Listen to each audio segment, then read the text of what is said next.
সরকার ভারতের সাথে সম্পর্ক উন্নয়নে যথেষ্ট চেষ্টা করছে।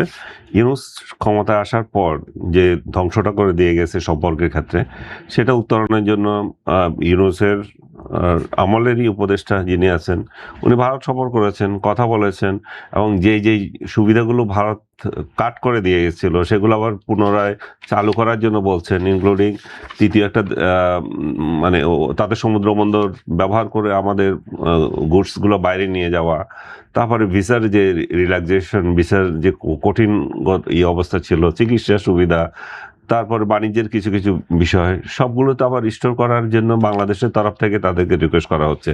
তাদের তরফ থেকেও তাদের যে সমস্ত কনসার্নগুলো আছে সেগুলো নিশ্চয়ই তারা জানাচ্ছে, যেহেতু আমি অত ফোকাস না, ওইটা মিডিয়া যত আসে না ওইভাবে।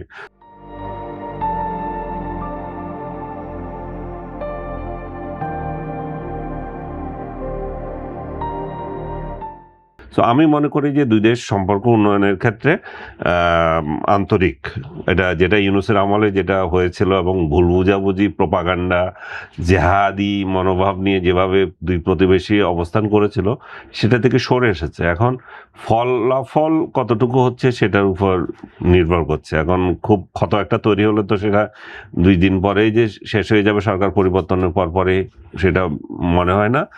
আর তারেক রহমান প্রধানমন্ত্রী হিসাবে ইন্ডিয়া সফর করবেন যেটা বলা হচ্ছে, আমি জানি না এখন ডেটটা ঠিক ওইভাবে চূড়ান্ত হয়েছে কিনা। সেই দিক থেকে আমরা মনে করি যে হয়তো আরও একটা নতুন বার্তা আসতে পারে সম্পর্ক উন্নয়নের ক্ষেত্রে। দেখেন, দেখা সাক্ষাৎ না হলে, কথাবার্তা না হলে, এই বিবৃতি আর বাকওয়াজ বক্তৃতা এবং সরকারের তরফ থেকে সরকারের বাইরে যারা আছে তারা তো আরো বেশি চুঙ্গা ফুকায়। তো এই যে এইগুলো করে করে তো সম্পর্ক নষ্ট করে। সবসময় বলে যে প্রতিবেশীর সাথে আমাদের সম্পর্ক স্বাভাবিক থাকা দরকার। আপনি যদি তার সাথে স্বাভাবিক সম্পর্ক না করেন, তাহলে বলেন কূটনৈতিক সম্পর্ক রাখবেন না, কিন্তু কূটনৈতিক সম্পর্কও থাকবে। আপনি সুযোগ সুবিধাও নিতে চাইবেন, আবার বাকওয়াজ বক্তৃতা করবেন। আপনি তার যেগুলো সেন্সিটিভ জায়গা যেগুলো আছে ওইখানে আঘাত করবেন।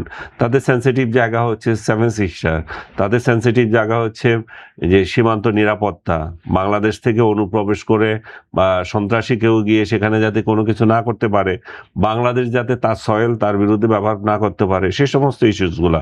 বাংলাদেশের ইস্যুসগুলোর মধ্যে মোটা থাকে যেটা আছে, সেটা ভাই বলতেছিলেন, সেটা হচ্ছে পুশিন বিষয়টা। এখানে তারা পুশিন করবে কেন? প্রায় ওভার 2000 পিপল তারা এই কয়েক মাসে মানে জানুয়ারি পর্যন্ত হিসাবে করেছে, এবং তার মধ্যে রোহিঙ্গাও আছে, ভারতীয় নাগরিকও আছে প্রায় 250 জন। সো ভারতীয় নাগরিক পর্যন্ত এখানে পাঠিয়ে দিচ্ছে। তাহলে আমরা সেখানে কি করছি এগুলো? তাহলে ভারত এগুলো কনসার্ন হতে হবে, তার নাগরিক কেন আমরা এখানে নেব? আর বাংলাদেশি নাগরিক যদি হয়ে থাকে, বাংলাদেশেরও এখানে খোলা মনে আসতে হবে। আপনার নাগরিক নো ম্যানস ল্যান্ডে কেন পড়ে থাকবে?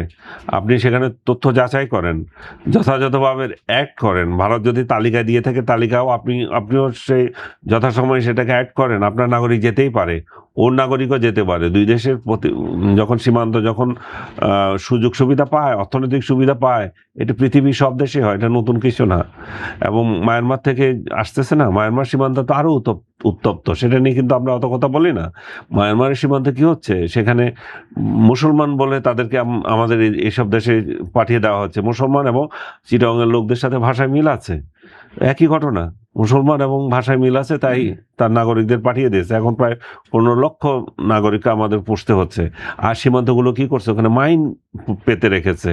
এখানে তো রীতিমতো একটা যুদ্ধক্ষেত্র বানিয়ে রেখেছে মায়ানমার এবং বাংলাদেশ। সেই জায়গায় তো এখানে মাইন নেই, এখানে আছে গোলাগুলি। এখানে বাংলাদেশের নিরীহ বাংলাদেশের লোকদেরকে ধরে হত্যা করা, কিংবা এখন যেটা শুরু হয়েছে সীমান্তে লোকদেরকে দিয়ে যে জেহাদি মনোভাব নিয়ে প্রতিরোধের যে ডাক, এটা তো সমাধান না। আপনার জনগণ কি সারাদিন সীমান্ত পাহারা দেবে?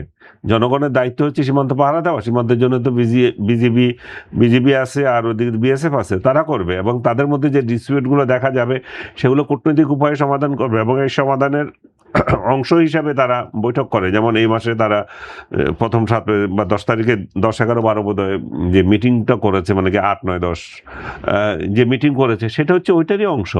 সো এই ধরনের বৈঠকগুলোতে নিজেদের সমস্যাগুলো কি সেটা উত্থাপন করবে। তারা যদি সমাধান না করতে পারে স্বরাষ্ট্রমন্ত্রী পর্যায়ে বৈঠক হবে। আমার মনে হয় যে আমাদের স্বরাষ্ট্রমন্ত্রী পর্যায়ে একটা বৈঠক খুব জরুরি হয়ে আছে। কারণ সীমান্তের এই উত্তেজনা তো দীর্ঘদিন ধরে চলতেছে। এটা অনন্তকাল চলতে পারে ভিন্ন না।